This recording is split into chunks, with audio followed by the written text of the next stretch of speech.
Welcome in. This is episode 2 of Countdown to Kickoff with AC Boise. Today, we are joined by Jennie Telleria, founder of Against, a creative consultancy based there in Boise, serving as operating CMO of Athletic Club Boise, and was also the lead kit designer in partnership with Hummel, which is the majority of our topic today. Welcome to Morning Kickaround and Countdown to Kickoff, Jennie. Thanks. I'm excited to be here. How's my mic? Is it hot? You sound great. No. It's perfect. Yeah, I think we're going to get good stuff from you here. I want to let's not beat around the bush. Thank you for coming on, Jennie. Here's the kit, right? This is why we're here. This is what soccer fans wait for when there's a new team, or any team really, every new year or every time they get a chance. So, Jennie, tell us about, give us as much as you can as we kind of dive into the details here about what it was like to design this kit, to be part of this with Hummel and to get it out. Well, designing with Hummel is an incredible opportunity. Working with Hummel is really interesting because, as you probably know, when you're choosing a kit partner, there are lots of options to go with. But one of the benefits of working with Hummel is you can customize literally everything, from the shape of the collar to obviously the textures and the patterns, the materials that are being made, the patch material, the sublimation, all of the decoration. Every single detail and every single element can be customized, which, as a designer, that's both very exciting and can be kind of intimidating, because that means you have to pay attention and you have to make decisions for all of those individual details. And we love it. We think it turned out great, and they were great to collaborate with. They were great. I already said collaborators. They were great collaborators, but they're also really helpful in helping us know what works and what's not going to work. We, along the process, asked for some things, and they're like, yeah, I want to do that. That's not going to look very good, or it's not going to turn out great. So they steered us away from some potential disasters as well. It sounds like they were a good partner there. And on this episode, we'd really like to get into the minute details of what goes into designing a kit, and this kit specifically. So kind of what was day one of the design process? What were you given with, and what was the base of where you started this project? Well, we started with a narrative. What's the story that we want to tell? What do we want our audience, our players, to think about when they see this kit? And obviously, those are the things that a designer thinks about. We geek out and nerd over.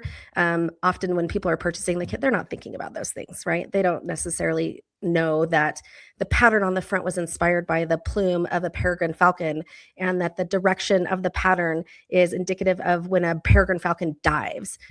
Those are the nerdy things that we get to think about that matter to us. When you're a designer, all of those decisions matter. You don't want to just be making a decision design for design's sake. You want it to be intentional. You want it to mean something. And then when someone gets to understand the story behind it, maybe they think that's cool if they like to nerd out with this as well. Okay, so obviously the bottom line is it looks good, but I do like that there's got to be some momentum in not thematic necessarily, although I imagine there's something to that, but just that intentionality guides you as a designer more than it is a forward-facing public sales point. Yeah. At the end of the day, yes, it has to look good. We want the players to be excited to wear it. We want the fans to be excited to purchase it.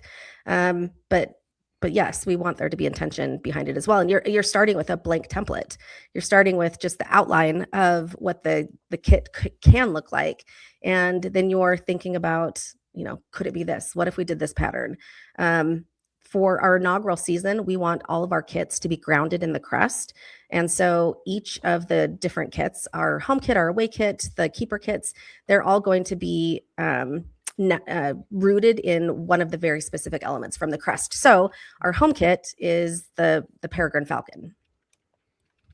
Yeah, and so we see on screen right now, there's kind of a cycle of all the different variants that you created to go into this, and it all seems very kind of similar theme. So was it always going to be the black with the green accent?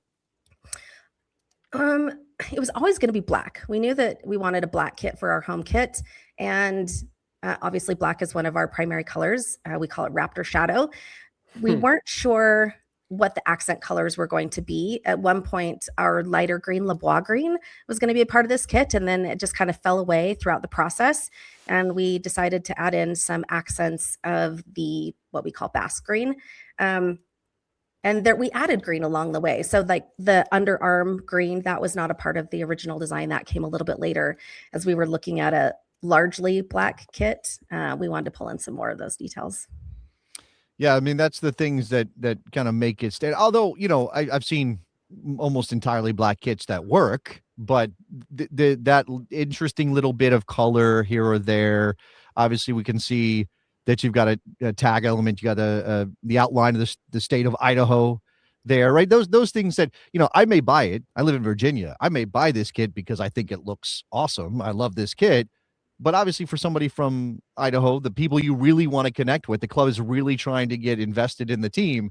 Those things are unique to them and make them feel, I mean, obviously you guys used fans, you used potential, people in the stadium for the visuals here. So that's a choice.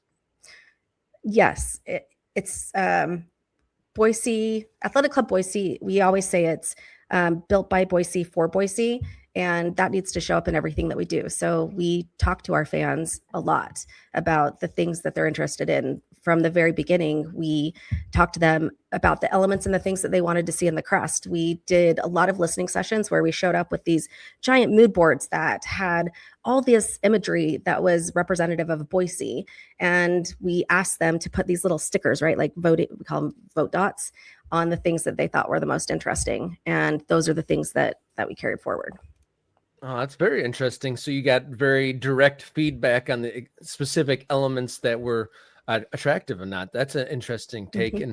And in the design process, I know there's specific terminology, like a round logo is like a roundel and whatnot.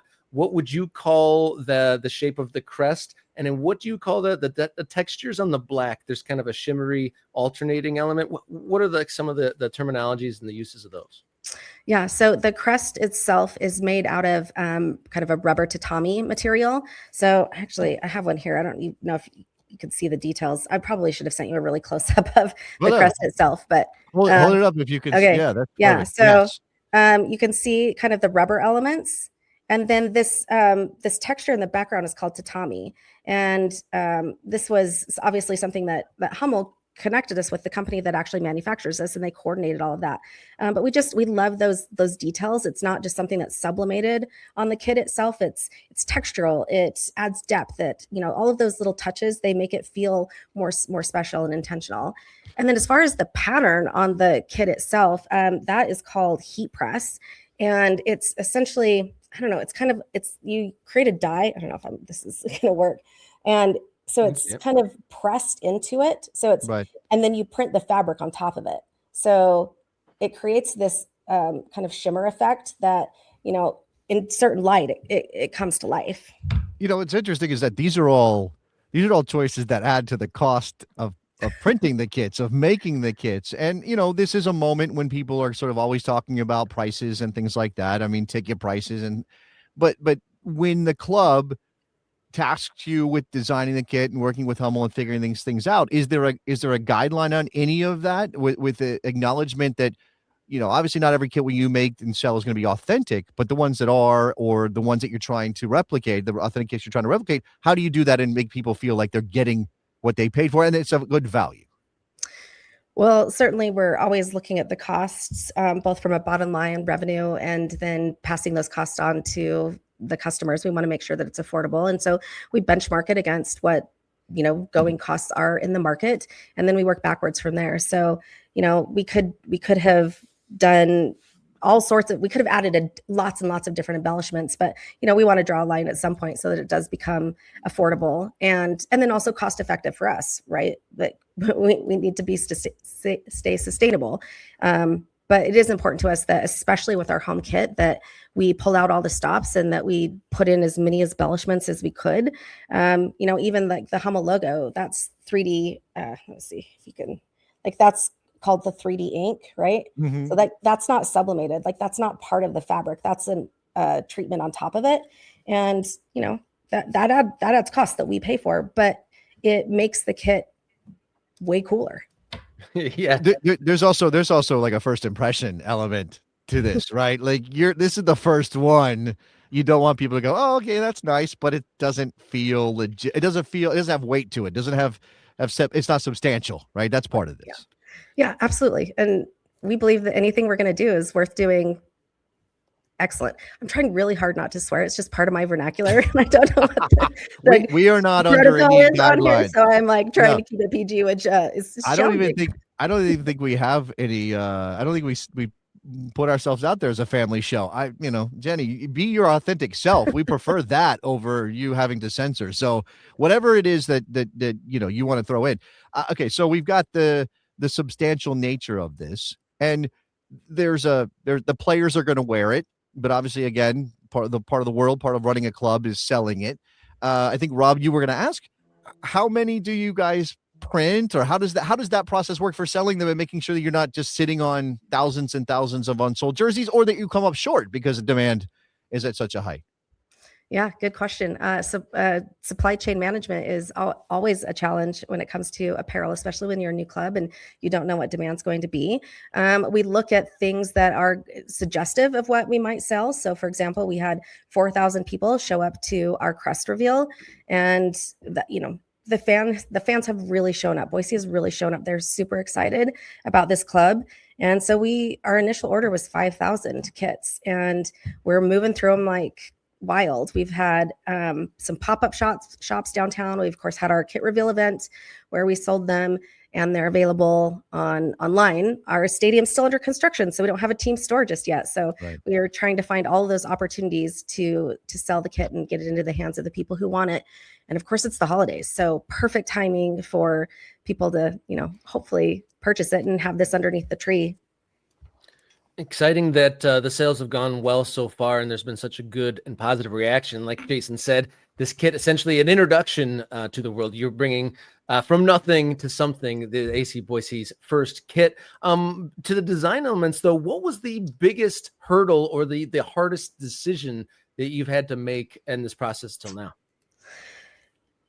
Oh man, that's a good question. Probably just deciding which elements we wanted to focus on, which kits. So we've got an away kit, we've got a third kit. I don't know if I'm supposed to say that, but we're going to have a third kit.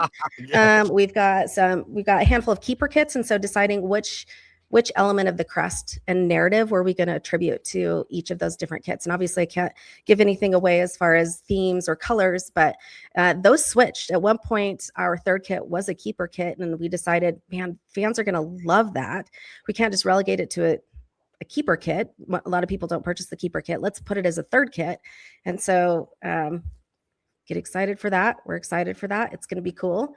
But yeah, it was really just finding that fine line of editing yourself, and then which elements are we going to pull forward in all the different kits. When we talked to Brad last week, we had the video of the reveal and everything going on around all of this, and sort of the excitement within the city, and we have already talked to some other people launching clubs next year, and they talk about the timelines here, right? And getting things done when you need to get them done to hit certain benchmarks and all of those things. Give us a little sense of that. I mean, what was the timeline like when, what kind of deadlines were you facing? And ultimately, did you have to maybe not rush decisions, but make decisions before you felt completely ready for them? As a designer, we always say that you're never finished, you just run out of time. And so that was certainly the case here. We just it's like, it's got to go to print. It's shipping. But we started in July, which might surprise some people, that this is a pretty lengthy process, and not necessarily from the design perspective, but the manufacturing, making sure that we're giving the manufacturer enough time to turn things around and, ship things where they need to go all over the world. And AC Boise is an incredible partner. And one of the beautiful things about specifically working with Brad is the decisions are made fast. And there's a lot of trust there from his team and his stakeholders and his senior leadership, that they trust him to make these decisions really quickly.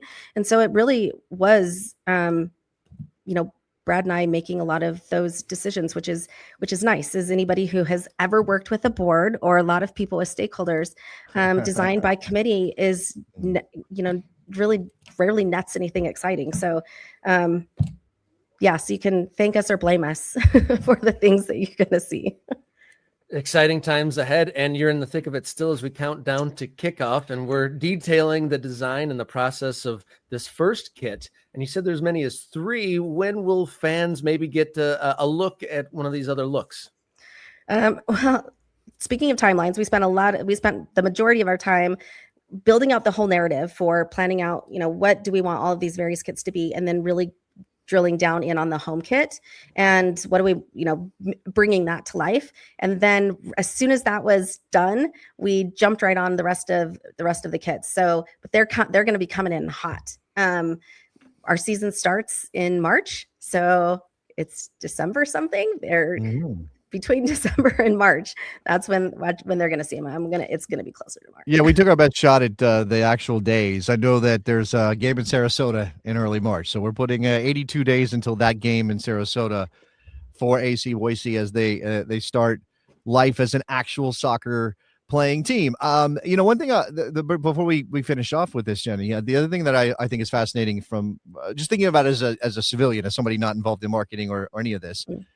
So you've got excitement in the town.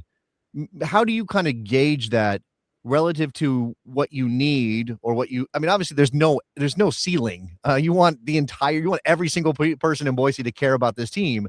But at what point do you feel like, we need to do something? Obviously, activations and things in the community, but maybe even getting the jersey or the badge in the right hands or for certain people to kind of help spread the word. How does that process work? That is a good question. We're always trying to get it in the hands of people who are going to talk about it and be excited about it. In our kit reveal video, we had a little cameo from the mayor, and she's been incredibly supportive all the way along and excited to, get her kit and has shown up to all of our events. Does everybody buy a kit because the mayor's wearing it? Sure. No. They wear it because the person that they admire does, or the cool kid at the school's wearing it. I've got kids. They're cool. Put it on them.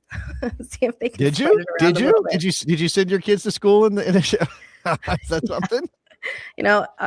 I probably should. They're basketball kids, but I'm like, okay. You are going to be soccer kids now. Look, I got 2 nephews and a niece in Meridian, and the nephews are baseball kids, and I'm like, how do I get them into this? I might have to do my own things in the community to help you guys out. Yeah, there you go. Spread the word. So, Uncle Jason, it sounds like you need to mail some AC Boise kits to your relatives out there. I do. I got to figure out how to get them hooked in. Absolutely. Next time I talk to my sister, I'm going to start sowing those seeds. All right. Well, I know a person. We can help you out. Okay, there we go. Founder of Against and operating CMO of Athletic Club Boise, Jennie Telleria. It's been a pleasure. Thank you so much for walking us through your kit design for the debut for AC Boise. Anytime. Thanks so much.